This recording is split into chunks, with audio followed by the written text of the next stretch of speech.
What's up, everybody? Welcome to Among the Fence. My name is Aaron. Today we're checking out the new Mugshot album titled All the Devils Are Here. It has been just shy of 10 years since they released their debut album titled Dull Boy, one of the hardest hitting records of 2016, flowing between hardcore, metalcore, and even kind of deathcore at times. They really show that they're not afraid to step outside the box, and they flow between all these genres very well. And since then, they've only released one EP titled Empty Heaven, which is a fantastic EP. Kind of reminds me of Boundaries at times. And it was also the last thing that they released featuring their OG vocalist. His name was Eli. He left to pursue a different career. But in the meantime, they picked up another vocalist named Ringo, and he is absolutely fantastic. All the Devils Are Here opens up with the second single, one of the second singles they released, titled Die in Fear.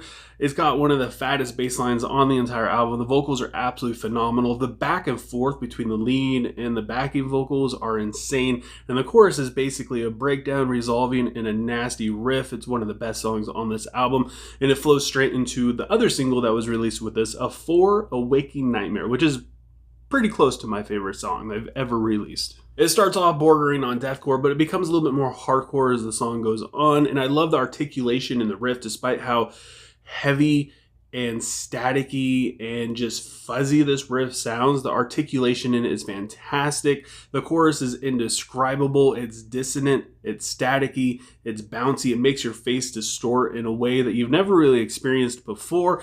And the lyrics are just as aggressive. And when the breakdown hits, you feel it in your bones. This is easily the most listened to track on this album for me. I kept going back and listening to it over and over again. Even after I finished taking notes and doing my review, I just couldn't get enough of it. Shame is more of a straightforward metalcore track, but again, the riff is super distinguishable despite all of its fuzziness. The breakdown is old school and it makes for a really wild transition. It just keeps beating you up. It never lets you breathe. Then we have Veil of Tears, which keeps the same kind of vibe going, just with higher backing vocals. That adds another layer to this song. It keeps you on your toes, especially when you get to the outro. You don't really know what's going to happen next. Again, the Rabbit shows off their hardcore side once again, and I love the way they let the music breathe. They let it be heard. There will be this super sick, nasty riff, and the vocals will drop out, letting you just take it all in. And this song really does that quite a bit. There's a lot of really cool riffs to hear in this one. It's one of the reasons why I like Fit for Autopsy so much, is because they do the same thing when they transition into another section of the song or whatever, and there's a riff that you just feel. They'll wait a minute for the vocals to come in, and you just feel it, and it's something you want to just keep going back to. And Mugshot does that too. And when the vocals come in, it just makes it feel more epic, and you just feel it more. You feel the emotion more, and you get more into the music. And whatever he says, no matter what he says, no matter how cheesy it is or how aggressive it is, you just agree.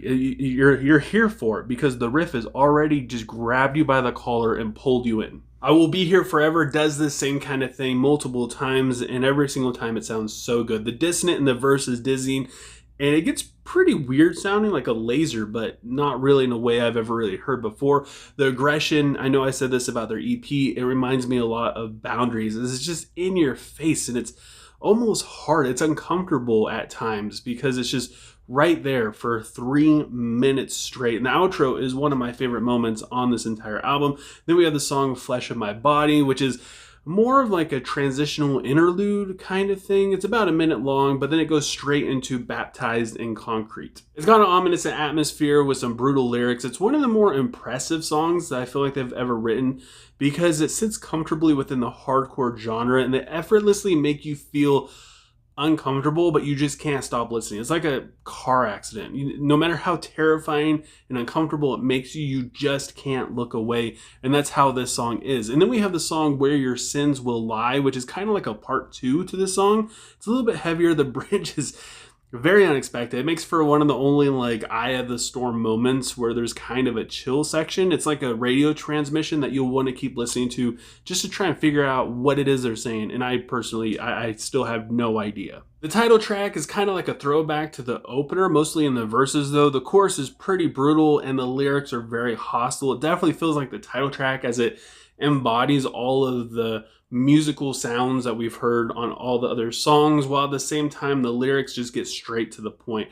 The other songs, you know, he's kind of going back and forth and he's talking about different subjects, but in this song he gets to the point of what this album is truly about. And then we have the song Me and You, which follows us up with a very wild rhythm, and the verse and the drums feel absolutely unhinged. This is, again, I keep saying, it's one of my favorite moments on this album. The rhythm and the tempo is just so crazy, and I absolutely love this song. The riff joins in and it makes you want to stomp around your living room and punch your walls. The chorus has a buzzsaw sounding guitar, something that we haven't really heard before, but there's just so much in this song. It's 2.5 minutes long, and there's basically callbacks to all the other kinds of riffs and other kind of weird, quirky sounds that are found on all the other songs, and then a little bit of extra. So every time you listen to the song, you can pretty much hear something new.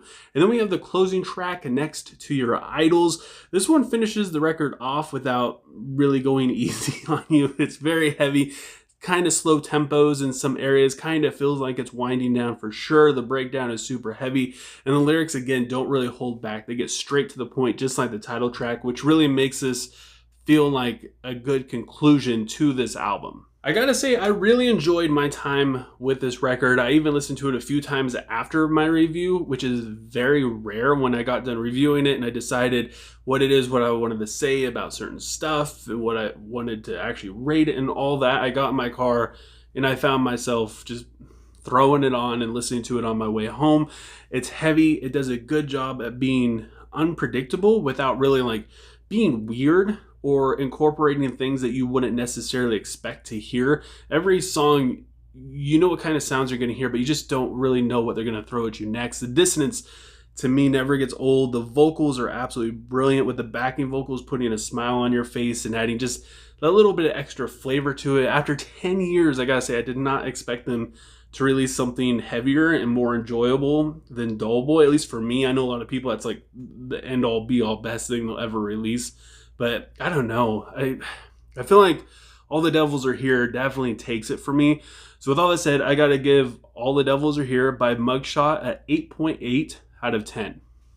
But I want to know what you guys think. I have a feeling most of you probably haven't even heard of this band before. And if you haven't, give them a listen. They are absolutely brilliant, especially if you love hardcore, metalcore, or even a little bit of deathcore. I mean, it's all there, and it's not gimmicky. It doesn't sound weird, none of that. And then once you listen to it, leave a comment below letting me know what you thought of it, what your favorite song is, and also what you would rate it. And if you enjoy this video, don't forget to give it a like. It helps out a lot with YouTube's algorithm, and it will just make me feel better about myself, honestly. And also, if you want to help support me further than that, don't forget to subscribe and ring the bell icon. Doing any of those things helps me out tremendously.